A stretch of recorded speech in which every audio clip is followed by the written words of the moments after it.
Hey, welcome back to the studio. This is My Day of Play, where you're taken into the real events and actions of how it really went down before the process of editing or cleaning up. I mean, this is really how it went. Although I've been crushed by the effects of COVID, the journey's been to keep marching forward. We begin things with Dr. David Tolin, host of the hit A&E show, Hoarders. Are you one? Do you know someone who is? And this season, they're going back to check up on those that have been on the show before. Then we're stepping into the realms of political reality with author and historian Craig Unger. He paints a portrait of an America that most don't know. And we'll wrap things up with a modern-day Indiana Jones, Mr. Josh Gates from Expedition Unknown. This is My Day of Play, completely unedited in the way of meeting the wizard behind the curtain. I'm here, Adobe Audition, what a pain. All right, take it away, Arrow. Doctor, it is a pleasure to share a conversation with you because, man, I have been waiting for this. Where are they now? And you're going to give us that. Yeah, I'm so excited about the Where Are They Nows. I think that if you watch the show, hopefully you get the impression that the show is very honest, that we're not looking to gloss over or sugarcoat anything. I mean, when what I do helps, I want people to see that. And when what I do doesn't help, it's unfortunate, but I want people to see that too. And there's always been this question of, okay, but when you helped somebody, did they stay helped, or were you just slapping a temporary Band-Aid on this problem? Yeah. Well, that's an open question, and I want people to see the answer. So we're going back to the homes of people that we have seen in previous seasons, and we're checking out to see how they're doing. What does their home look like? What does their behavior look like? Did they stay better, or did they go back to their old ways of doing things? Yeah, see, personally, I need to have this. And the reason why is because my wife and I went through the Swedish death cleaning where we got rid of so many things. But it keeps coming back. And I want to know how these people, when it kept coming back, what'd they do? Yeah, exactly. I mean, and we know from our scientific research that when people receive good therapy for hoarding disorder and they get better, more often than not, they stay better.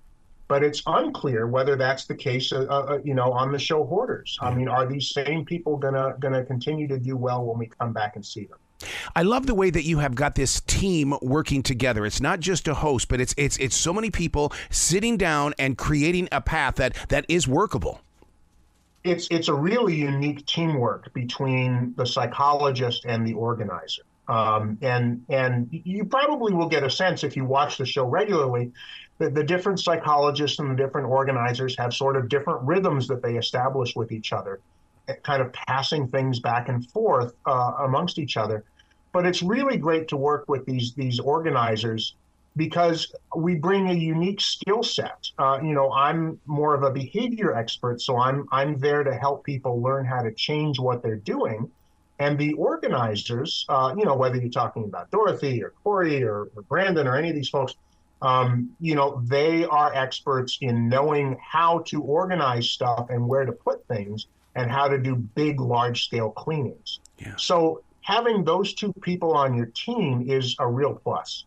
This past week, I talked with author Ryan Matthew Cohen, who collects oddities. And in that conversation, he says, we collect so many oddities that I think we are hoarders. And I went, oh, my God, do they think they're collecting oddities? Mm-hmm. Some people think they're collecting, but when you really step back and look at it, you'll see it's apples and oranges. Oh. I mean, if you have a collection, and I don't, maybe you collect stamps or you collect vinyl records, or you collect those little spoons or whatever it is that you're into, you tend to follow a pretty predictable pattern of behavior. You put it in a special place, you take care of it, you probably like to look at it or engage with it sometimes. When people come over to your house, you're usually happy to show it to them. You may even go online and read about the thing that you're enthusiastic about or trade messages with people who share that enthusiasm. And none of that describes hoarding. With hoarding, this stuff feels embarrassing. It feels shameful. It brings up a feeling of pain just to look at it. So I'm coping with that pain by just not paying attention to it. I'm going to pretend it's not there and just throw more stuff on top of the pile. Do you think one of the first signs of someone who is hoarding is they no longer invite you into their home? I think that's probably one of the later signs of hoarding. Really? Yeah, because that suggests that the person has woken up to the problem and it's gotten to the point where they're finding it embarrassing. The earlier signs of hoarding, and by the way, as far as we can tell, this tends to start young, like childhood, adolescence in there. The first sign really is a tendency to acquire a lot of stuff that you don't need and a tendency to hang on to things for no really good reason. Just this sense of attachment that you just can't let it go. Being a mobile entertainer, I've got several thousand CDs. Are you thinking that maybe I should get rid of these since CDs are no longer in? Well, the question they are no longer in, and I have a CD collection myself. And I guess my question to you, Arrow, would be: do you like them? Do they make you happy? No, the music does, but it's in this huge, gigantic covered case. I've not been in there for over 10 years.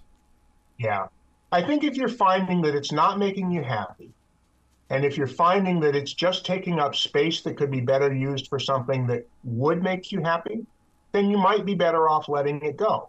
Yeah. Now, again, I don't want to press that, because if it's not causing a problem in your life, okay, no big deal. And, we really don't start getting concerned about it until your functioning starts to break down and you're really not able to live the way that you want to live in your own home. Yeah. See, I think I have the hoarding tendency in the way that, so this past week when we had the hurricane here in the South, my neighbor had an extra generator. What did I do? I bought it from him. Why did I need two of them? Because what happens if the next one doesn't work? And I just feel like is that the way people do it? It's like, I got to get it because what happens if? And just to put you at ease, Arrow, we're all like that a little bit. It's okay. But just imagine turning the volume on that way, way up.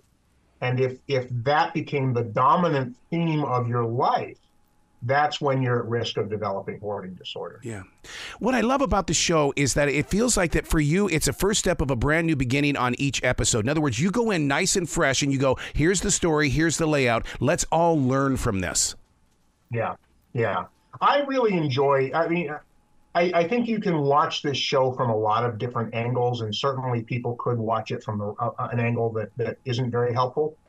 But I think in the best of circumstances, people are looking at this educationally, and they are interested in learning about this very significant mental health problem. And I hope that we're able to help them with that. Well, with your episodes of Where Are They Now? I mean, I can't imagine what that's going to do to you mentally as well as spiritually, because when you step back into that world, and let's say their world has gone rewind. I mean, but it's like, God, I was there to teach them. Where was the breakdown?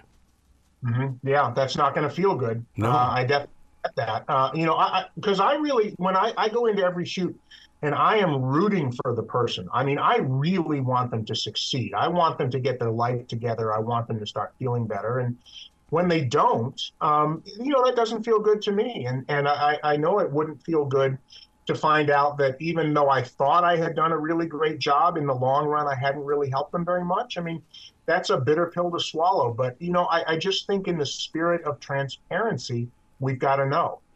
That's a big word, transparency, because we like to hide behind it, but yet at the same time, we don't live it. Yeah, exactly. Wow. So does hoarding come with several different definitions? Because I can't imagine what you're seeing right there with your boots on the ground. Well, the definition of hoarding, the central principle of hoarding disorder is an inability to let things go. And so what we find is that people get very attached to possessions, even possessions that you and I might consider to be junk. They get very attached to them. They feel like it's very important. They feel like they just can't let it go. And so they put it on a pile, and then the pile builds up to the point where it starts to cause the functioning in the home to break down, so that you have a kitchen that you can't cook in and so on. And eventually your home has just started to become converted to a storage space. So when you say you can't let things go, right away my mind is going, does it start mentally where we can't let things go mentally, so therefore we try to hide it by putting things in our home? You got it. I mean, I'll give you an example. We here in Connecticut, we did some brain scan research in which we took people with and without hoarding disorder, and we put them in a brain scanner, and we asked them to make decisions about whether to throw things away or to keep things. And what you found is that these brains looked wildly different. The brain of somebody with hoarding disorder having to make that decision does not look like the brain of the average person who's making the same kind of decision. Something is very clearly going wrong. Where can people go to find out more about what you're doing, Dr. Dave? Well, you can find me at drtolin.com. That's as simple as that. There's no hoarding there, man. You can't get any more simple. Oh, my God. Please come back to this show anytime in the future. The door is always going to be open for you. Thank you, Arrow. Thanks for having me. Well, you be brilliant today, okay? I'll try it. Hey, coming up next, it's going to get a little scary when it comes to the world of politics. We're with Craig Unger. Recording in progress. Hello, hello, hello. Hello. You've got 20 minutes.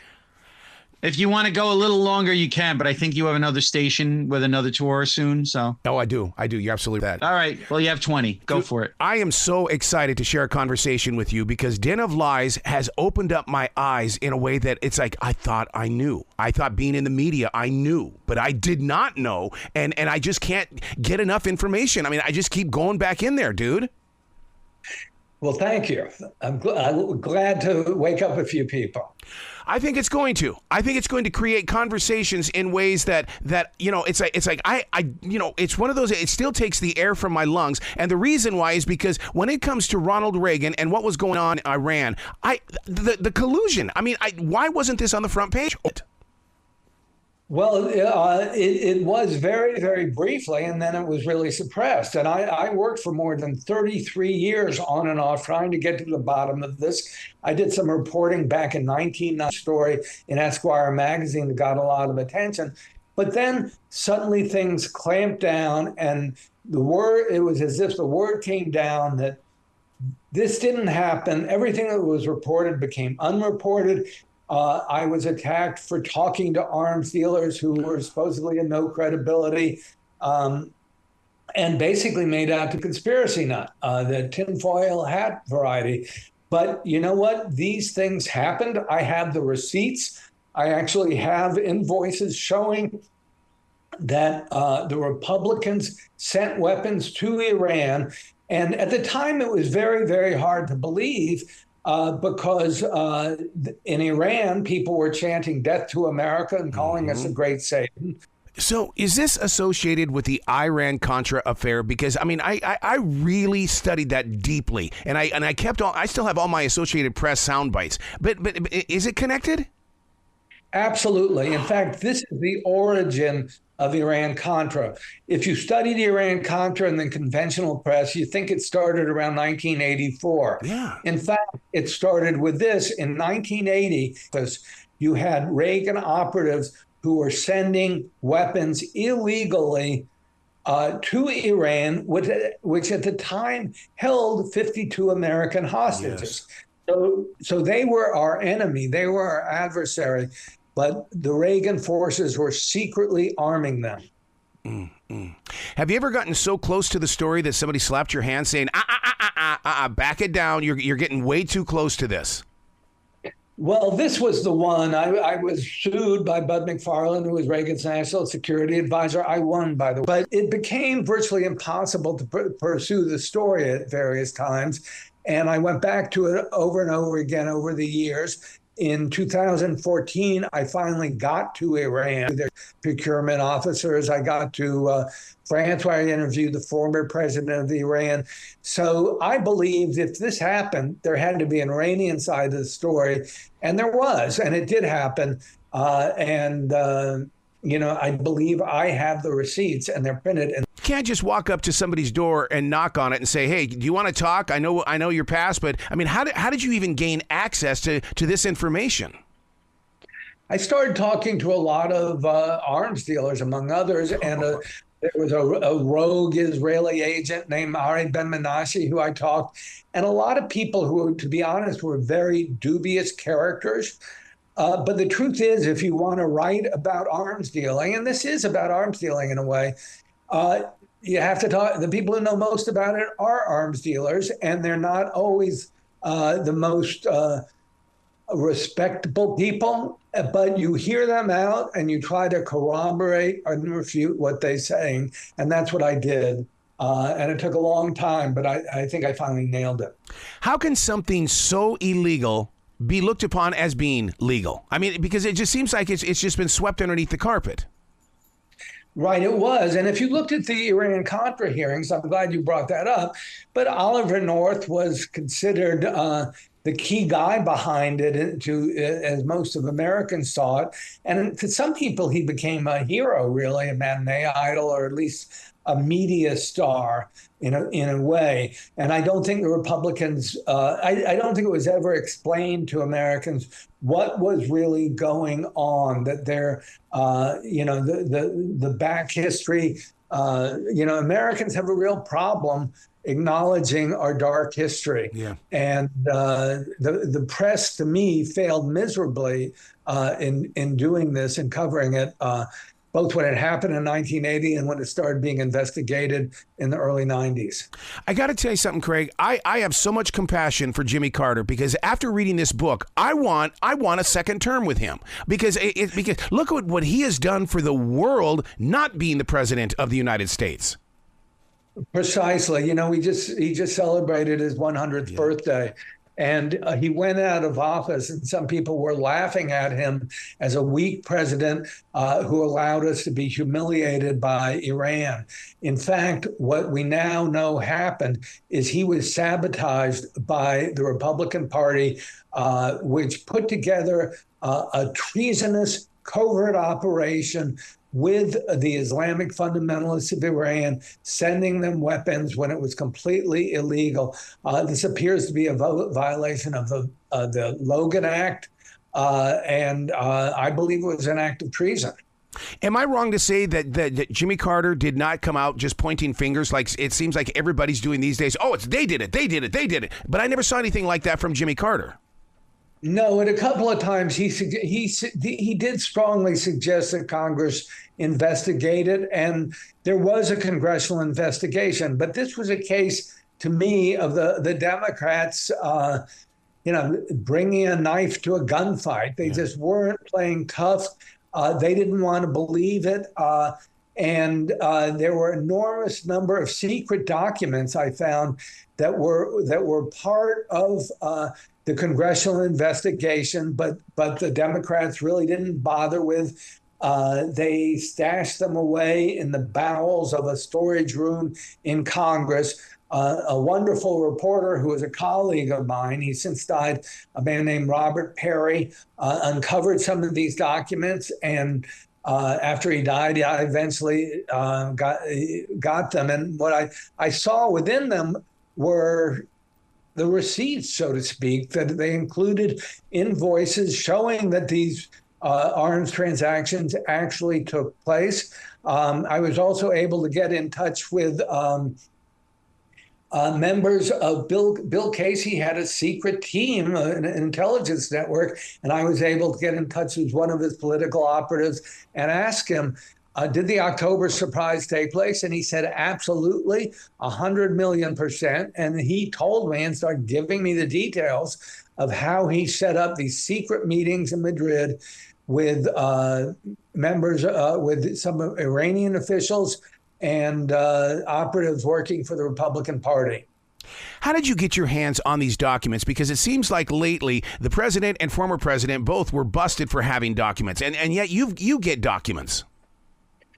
Right. Well, some of them I did get from the arms dealers themselves. I mentioned this Arad Ben-Menashe. He was considered a very dubious character. He was sort of a rogue Israeli agent / arms dealer. But he did give me documents showing that he was dealing arms to Iran. Wow. I did get some that I mentioned were stashed away in the bowels of Congress that my colleague Bob Perry had rescued from being thrown away. So the documents were there, but they were buried. And I think it's long past time that they saw the light of day, and that Americans really know about these dark parts of our history that a lot of people, sort of don't really want to hear the dirty truth. but we have to know it if we're to avoid repeating it. And, I see it very much as a prequel to what we're going through today. In the old days, it was secretive and hidden. Donald Trump often boasts to Russia, if you have those documents, if you have those emails, put them out. So in some ways, his alliance with Putin is very much out there in the open. This was secret, and that's the big difference between what happened 40 years ago and today. Yeah, right from the very beginning of this book, you can't help but sit there and start comparing the notes from today, saying, oh, my God, it's happening again. Oh, what am I going to learn? But what can I be? Because we all have to have a voice and we have to activate ourselves. But you're absolutely right. There is a connection still going on here, and it makes me just want to question everything. Absolutely. I mean, you think of us as a democracy, but we've been burying the truth for years. I mean, this was a country that was born with slavery. When Thomas Jefferson said all men are created equal, he didn't include African Americans. He didn't include women. Yeah. He didn't even include 6 children he'd had with his former slave. And those are the parts that we don't like to talk about, what's hidden. And I think this is something that took place early in my lifetime, early in my days as a reporter, and I've always wanted to uncover the truth. It's sort of been my white whale, as it were, something that people wanted hidden, a truth that no one wants to address. But I believe it has to come out if we're truly to function as a democracy and have fair elections. Having so much dedication and loyalty to bringing out the truth, how did you get by those editors and bosses who always say, you're on our platform, this is the way we need to present it, come on, you've got to go our way, use your fancy words and make it happen? Well, I didn't always. I did, it's interesting. When I went to Esquire magazine, we did the story and they were terrific and it was all published. Wow. But when I went to Newsweek, bam, things, it was all shut down. And at the time, Henry Kissinger was another contributor to Newsweek. So I have to think, well, I don't know everything that went on with the top editors, but I have to think Kissinger played a role in this. And who are they going to believe? Henry Kissinger, a major figure on the world stage, or me, a little old reporter who not everyone has heard about? Your book is filled with so many great quotes and thoughts, and one of them that really got inside my heart: if we don't like it, we must come to terms with it. It's like, whoa, take 2 steps back. Let's figure this out again. Right. I mean, it's such an ugly thing that the Republicans did. It's really hard to believe in a certain way. And I was quite taken aback by it. I didn't really believe it initially. There was a wonderful op-ed piece in the New York Times back in April of 1991. And it was the first clue to what really happened. A man named Gary Sick, who was on the National Security Council. He was an Iran specialist for Jimmy Carter, and he wrote about it, and it was sort of breathtaking to me. And I figured if he was right, there had to be a lot more behind it. That he wrote like an op-ed piece for the New York Times, but there had to be a great narrative there. It's a great spy story. There were mysterious deaths. One of the arms dealers died very mysteriously. His name was Cyrus Hashemi. A reporter who was on it named Danny Casolaro ended up in a bathtub with his wrists slit, and a lot of people thought he was murdered. So this was a story with a lot of twists and turns. I worked on and off for more than 30 years to try to get it right. I think it's a real spy thriller. But you have, again, resistance again and again and again from the powers that be who don't want it out. One of the great problems with the American press is what I call access journalism. And there are times when I think Donald Trump is treated too seriously. People don't question his lies enough. And if that's the case, it's generally because reporters want access to him. If you want access to a powerful figure in American politics, you don't go around insulting him, or he's never going to talk to you again. As simple as that. And I think that was a big factor in covering up the October surprise. Wow. You say that it's a thriller. I wish you could see my notes, because I put the title itself and the story feels like the entire plot of a Hollywood movie. And it does. It feels like, because I went into it going, is this real? It feels like a movie. It doesn't feel like it's real. I felt that way a lot, and I had to put it aside to get on with my career, because at a certain point I just couldn't make a living pursuing it. But at the same time, I never wanted to let go. So whenever I had free time, I took a trip to Paris to interview the former president of Iran, President Bani Sadr. I finally got to Iran in 2014. I realize that's 10 years ago now, but I was able to interview some of the Iranians and get more information on it. So it's tough to get it, and our news cycles spin so fast that you wonder if the American public is going to pay attention. Mm-hmm. And I sure hope they do, because if you don't remember the past, we're going to repeat it. And if that happens this November, I think we're in big trouble. That's why this book is so important. And for selfish reasons, I'm going to tell you why. Because when this was taking place beginning in the 1980s, in the early part of 1980, I was a punk 17-year-old kid in high school that wanted that thing over in Iran, because I did not want to be pulled into a war that I didn't create. And so, and I've held on to this all of these years. I get this book now and I'm going, holy crap, I had no idea. That's why my generation, as we get into the later years, we need to know what happened.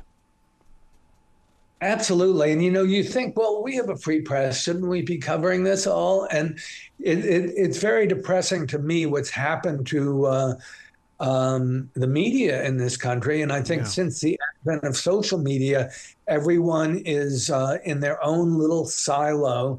When I grew up, it was a world in which Walter Cronkite gave the news, and he spoke to America. He spoke to people, both Democrats and Republicans, and he was honest, and we learned more or less the truth. I remember in 1968, he turned against the war in Vietnam.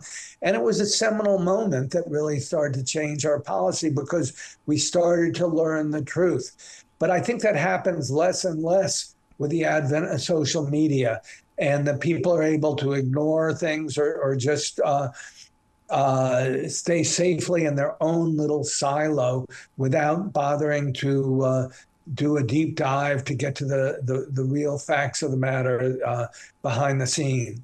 Where I always thought that the media started going wrong or awry was when the teletype machine was no longer in newsrooms, or it was no longer at radio stations, and we relied on newspapers to get our stories. Well, we know how biased they can be, but that's to me that was the turning point of where the media was going to grow.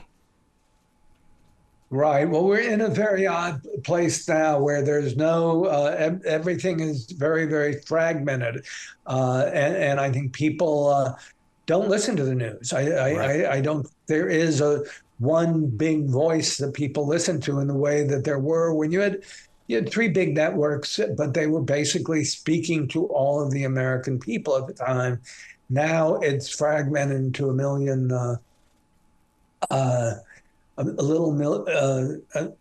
little voices.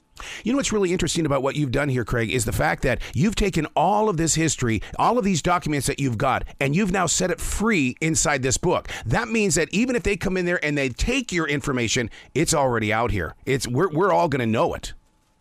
Well, I hope so. I mean, at the same time, it's hard having a voice loud enough that it makes an impact on the American people as a whole. And that doesn't always happen.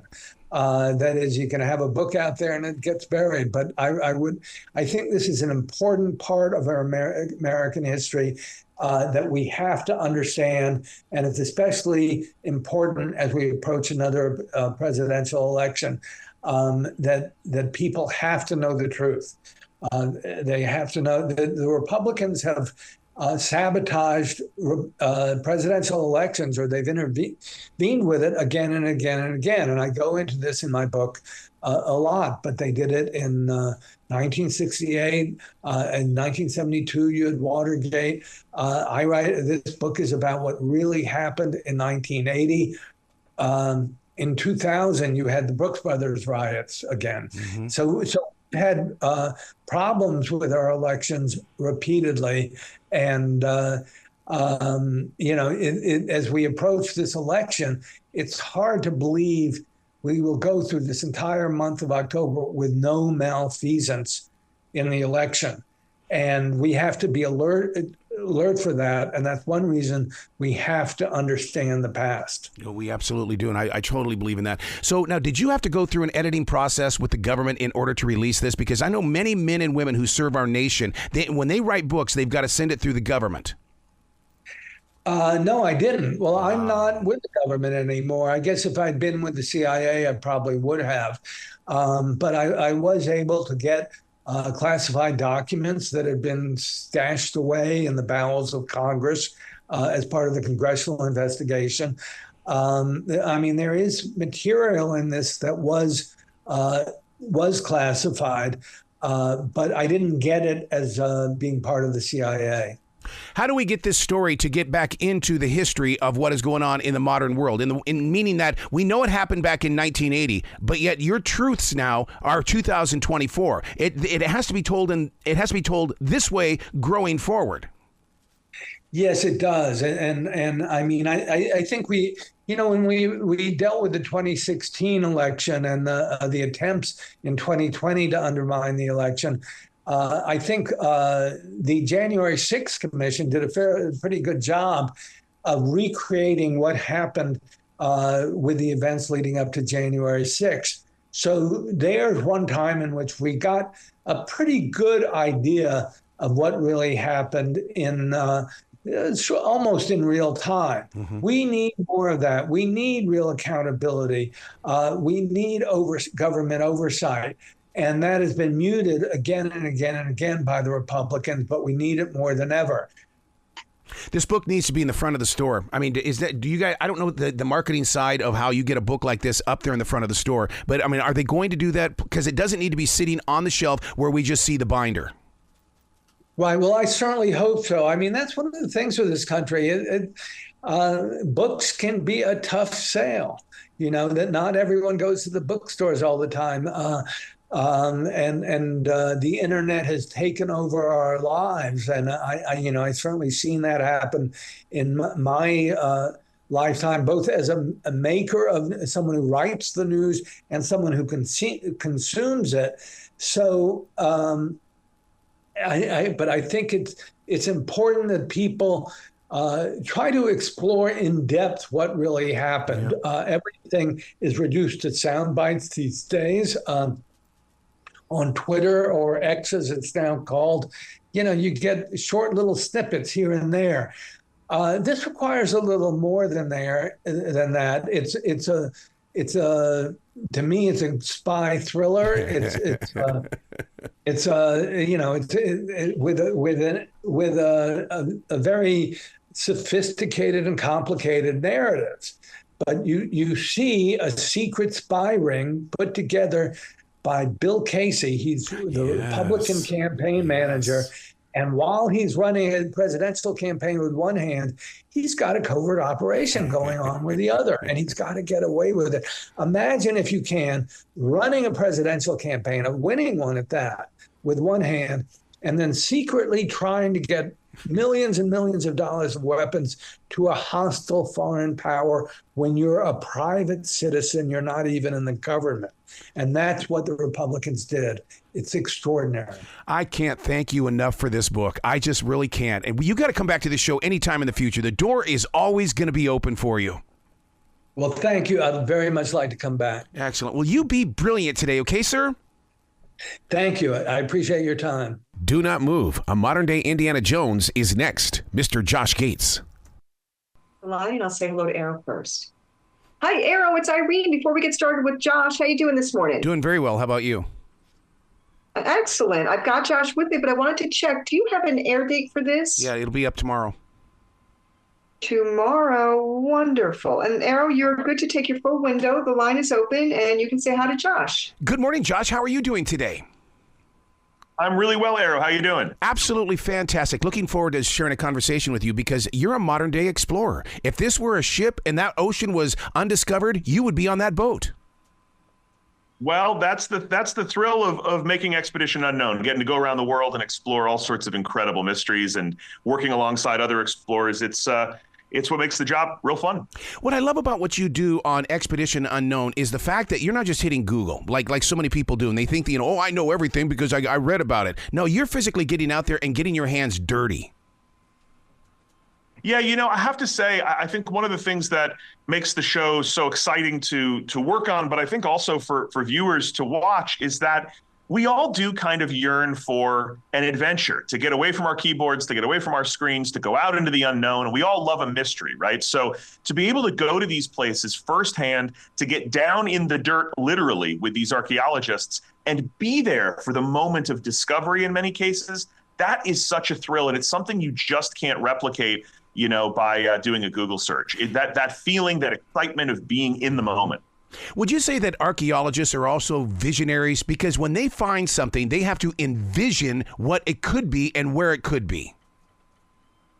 Yeah, I think they are. I think they're also really a determined group of people. Archaeology is tough. It's not only out in the hot sun digging in the dirt, but it's a very careful, methodical science. It's one of the only sciences where the very act of doing what you're doing kind of destroys the evidence, right? Digging down into these layers risks at all times destroying what's down there. So archaeologists have this really kind of high wire act of having to go down to discover the past, but conserve it, preserve it, interpret it, right? Figure out what is the story that maybe just one little bone or one small sherd of pottery can tell us. And so I think it does require a lot of vision and a lot of determination. See, I'm very inspired by stuff like this because I'm also a hider. It was September 11th, 2002, on the 1-year anniversary of September 11th, that I did a painting on a wall at One Julian Price Place, and they put a wall over that painting. It's been there all of these years, and nobody has found it yet.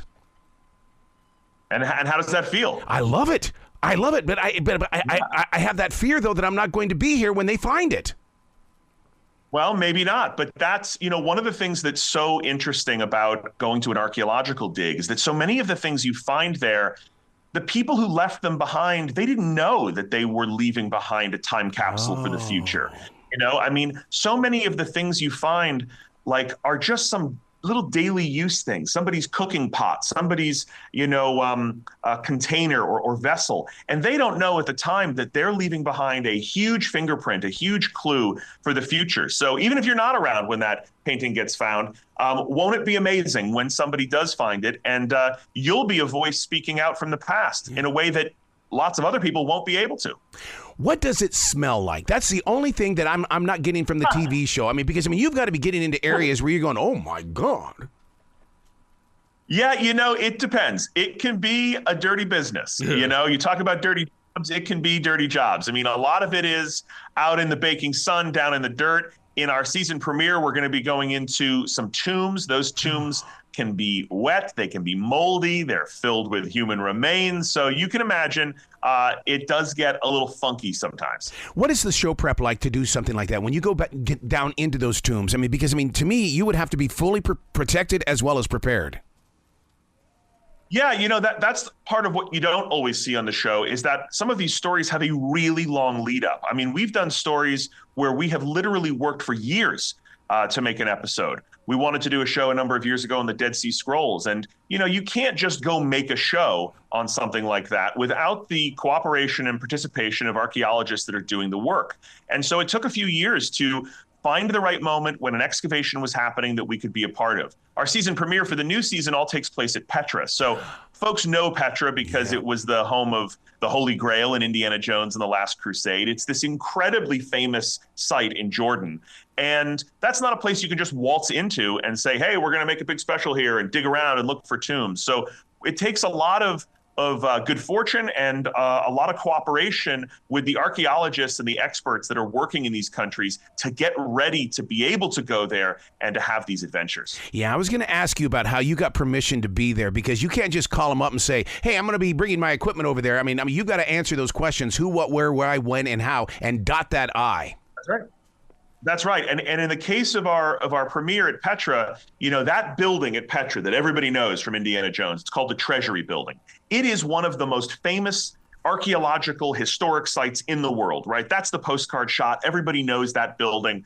But what's incredible is how much we don't know about what it was really for. We don't really know its function. It's called the Treasury because there used to be a rumor that it was filled with riches, but there's no riches in there. It might be a tomb. Some people have suggested it's a palace or that it had some big stately function. Nobody really knows. And so this excavation, this season premiere, is about working alongside archaeologists that are digging beneath that building for the first time to see what's underneath it. And that is a huge privilege to have that kind of access to dig underneath a world wonder. What do you expect to be under? I mean, can you imagine it? I mean, that's like writing the story before it happens. What could be there? Well, what is so incredible about Petra is that the city is like a layer cake. And when you go there are all these rock carved tombs in the walls of this canyon.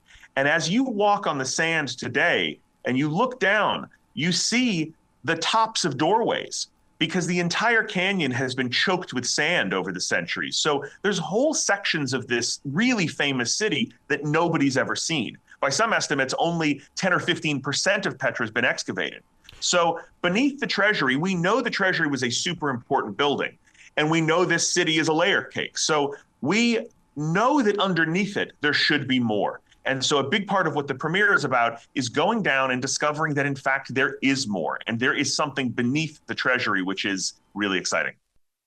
When you locate truth, how do you plant it in modern day history so that it's taught forward and not always looking back at a past that at one point in time we didn't know about?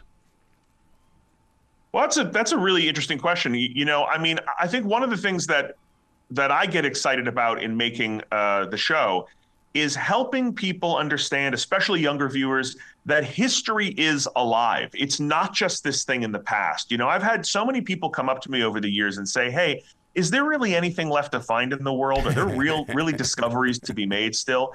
Because I do think we live in this age where so much information is at our fingertips. We have these magical phones in our pocket. We feel like we could type anything into Google Maps and it'll take us there. And people are surprised sometimes to learn how much we still don't know about our past. And so I think we try to make that history feel very in the moment, very alive, and to help people understand that this isn't just the ancient past. These stories about these great civilizations, they really do speak to us about our own lives and our own future. I've spent a lot of time digging around in places like ancient Egypt and ancient Rome. These are civilizations that really had their act together for a very long time, and now they're gone. So what does that mean? And what does that tell us? And what lessons can we learn from those places to take us into the future, right? And that's what's so exciting about it, is that this isn't just some dusty thing from a textbook. It's very much in the now, and it does affect us in the future. Are you keeping journals on this? Because your imagination will one day be gone like one of these relics as well. It's, what, whenever people say to me, what's your advice for what to pack on a trip and what to bring? And my best advice is that pack a journal and every day try to write something down in it. I'm guilty of not always taking my own advice. I take some trips where I do it and some trips where I don't. But I have to tell you, looking back at, even if it's not, look, it doesn't need to be, poetry, but even just a small entry of, hey, here's what I did today. Here's how it felt. Here's what I saw. Here's what it emotionally felt like. That is so much more impactful, even for yourself in the future, than any photograph. There's something about reading your own thoughts on something that really transports you back to a place. So it's a great piece of advice, is to always keep a journal of some kind wherever you go. See, to be a fly on the wall when somebody gets to read your journals after your transition, because then they have their interpretation of what you put on that page. Yeah, look, that's a big part of one of the things that you learn at these archaeology sites, is that this continuity of information is a big deal. And in the ancient world, look, nobody thinks they're going away, right? No civilization thinks it's going to end. Everybody thinks they're around. We live in a very different age now where information is kind of encoded all around us. But in the past, you just look at like the Nabateans, the people who built Petra, they had a massive, beautiful theater at the site, an 8,000-seat amphitheater. But we don't have any ancient plays from Petra. We don't have any of their writing. There's almost no writing that survives from this vibrant civilization. Wow. It's just gone. And so it is true that writing things down, communicating things forward, that's what it's all about in terms of us as enduring and thriving and getting better. We have to sort of pay that knowledge forward. And that's a big part of what I'm unpacking, the little puzzle pieces of interest. Oh, I love where your heart is. Josh, you got to come back to this show anytime in the future. The door is always going to be open for you. Hey, man, I really appreciate it. It's really a pleasure talking to you. Well, you be brilliant today, okay? Hey, you too, man. Thank you so much, Arrow.